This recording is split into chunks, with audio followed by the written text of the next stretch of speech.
అన్న అల్లు అర్జున్ గారి arrest issue మీద నీ అభిప్రాయం ఏందన్న? అల్లు అర్జున్ గారిని అరెస్ట్ చేయడం నాకైతే చాలా బాధాకరంగా ఉంది. ఎందుకంటే అతను ఏమైనా దొంగ ఏంది చెప్పండి, అతను ఏమైనా క్రిమినల్, అతను ఎక్కడ పారిపోతాడండి? అతను ఉండేది ఇక్కడ జూబ్లీహిల్స్లో ఉన్నాడు, ఇక్కడే పైకి ఎక్కడ మన పెద్దమ్మ గుడి పక్కనే ఉంటాడు. అలాంటిదే ఆయన ఇంటికి ఈరోజు పోలీసులందరూ వెళ్ళి ఆయన బట్టలు మార్చుకునే సమయంలో అబ్బా ఎంత దారుణం వంటిది, అన్యాయం వంటిది. అంటే పాపం అతను బట్టలు కూడా మార్చుకోనివ్వకుండా ఎత్తుకొని పోయి జీపులో వేసుకొని పోవడం ఇది చాలా బాధగా ఉంది. ఎందుకంటే అతను పుష్ప సినిమా ఆ సినిమా సంధ్య థియేటర్ దాకా ఒక చిన్న ఘటన అయింది. ఆ ఘటనలో కొంతమంది ప్రాణాలు పోయారు. ప్రాణాలు పోయిన దానికి అతను హెల్ప్ కూడా చేశాడు. పైగా వాళ్ళ ఫ్యామిలీతో కూడా వెళ్ళి కలిసి మాట్లాడాడు. అలాంటిది ఆ చిన్న ఇష్యూ జరిగిందని ఇప్పుడు అతను ఎక్కడ పోతాడు చెప్పండి?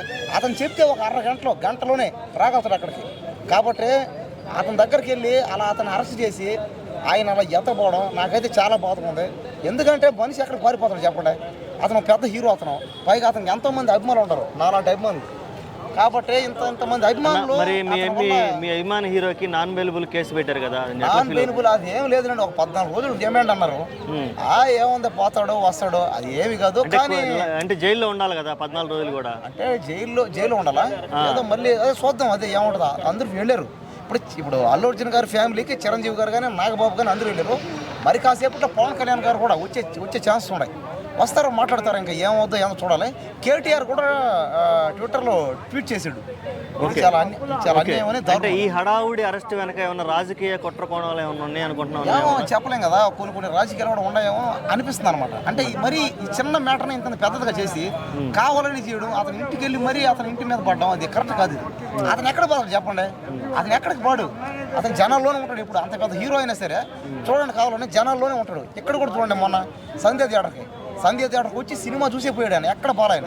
కానీ ఏంటంటే ఆయన రావడం వల్ల కాస్త అభిమానులు ఎక్కువ, కాస్త రద్దీ అవుద్ది. అట్ట జనాలు అభిమానులు ఎక్కడెక్కడ నుంచి అతని కోసం రావడం. ఓకే, అసలు ఈ కేసు ఇష్యూలోంచి అల్లు అర్జున్ గారు బయటపడాలనుకుంటున్నావా లేకపోతే లేదన్నా? ఎంత మాట అన్నా, అతను బయటపడాలనే కదా కోరుకున్నాం. ఎందుకంటే అతని ఫ్యామిలీకి హెల్ప్ కూడా చేశాడు ఆయన. ఒక 20 లక్షలు 30 లక్షలు ఎంతో సహాయం కూడా చేశాడు ఆయన. పైగా ముందు కూడా ఆ ఫ్యామిలీకి ఏమైనా బాధ ఉంటే కూడా సహాయం చేస్తానని కూడా చెప్పాడు.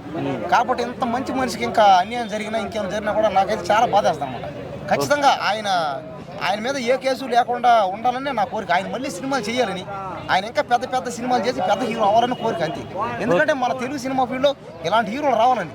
ఓకే, ఇప్పుడు టాలీవుడ్లో ఉన్న హీరోలు అందరూ మన అల్లు అర్జున్ సపోర్ట్ చేయాలని కోరుకుంటున్నావా లేదా? ఖచ్చితంగా టాలీవుడ్లో ఉన్న వాళ్ళే కాదు, మన తెలుగు ప్రజలు, మన ఇండియాలో ఉన్న అందరూ జనాలందరూ ఖచ్చితంగా అల్లు అర్జున్ సపోర్ట్ చేయాలి. ఎందుకంటే మరీ ఇలా చేయడం చాలా దారుణం ఇది. ఓకే, ఇప్పుడు ఎవరైనా సెలబ్రిటీ హీరో ఈ సంఘటన తర్వాత బయటికి రావాలంటే, ప్రీమియర్ షోలకు వెళ్ళాలంటే భయపడే పరిస్థితి ఉంది. మరి దీన్ని ఎలా చూడాలంటే తను తీసుకున్న సినిమాని థియేటర్లో చూసుకునే అవకాశం ఆ హీరోకి లేకుండా పోయే అవకాశం ఉందంటావా? అంటే కరెక్టే. కానీ ఏంటంటే ఇక్కడ అల్లు అర్జున్ అంటే పెద్ద హీరో అతను. కానీ మిగతా హీరోలకి కాస్త ఈ మహేష్ బాబు కానీ ఈ కొంతమంది ఉన్నారు కదా, కొంతమంది హీరోలకి ఏంటంటే ఇంత ఫ్యాన్స్ ఫాలోయింగ్ లేదనిపిస్తుంది నాకు అనిపిస్తుంది అనమాట. అంటే మహేష్ బాబుకి ఇలాంటి వాళ్ళకి ఏంటంటే కొంతమంది తక్కువ మంది ఉంటారేమో అభిమానులు. అల్లు అర్జున్ మాత్రం విపరీతంగా ఉంది ఫాలోయింగ్, ఫ్యాన్స్ ఫాలోయింగ్ విపరీతంగా ఉంది. కానీ మిగతా హీరోలకి లేదనిపిస్తుంది నాకు. కానీ అల్లు అర్జున్కి ఏంటంటే అతను పెద్ద హీరో ఇప్పుడు.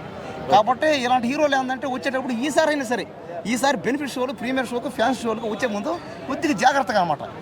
అంటే వచ్చే ముందుగా చెప్పి అక్కడ బందోబస్తు అన్ని చూసుకొని రావడం బెటర్ అనిపిస్తున్నాను.